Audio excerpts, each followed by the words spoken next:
ఈ ఒక్క 2 minutes నీ జీవితంలో నువ్వు చేసిన పాపాన్ని మళ్ళీ చేయకుండా దాని జోలికి వెళ్లకుండా చేస్తాయి.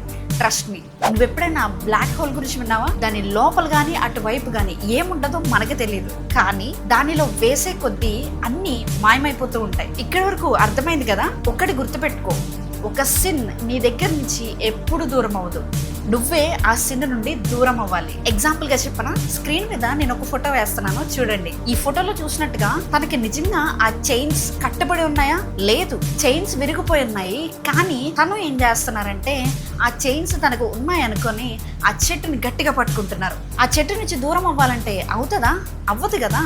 అలానే మన జీవితంలో కూడా ఒక సిన్ని లేకపోతే ఒక పాపాన్ని అసహించుకోకుండా మన జీవితంలో నుంచి వెళ్ళిపోవాలని ఆశపడుతూ ఉంటాం. నువ్వు అదే సిన్ని ఇంకా ఎంకరేజ్ చేసావనుకో, ఎప్పటికీ ఆ సిన్ నుండి దూరం అవ్వలేవు. స్టార్టింగ్లో చెప్పినట్టు పాపం అనేది ఒక బ్లాక్ హోల్ లాంటిది.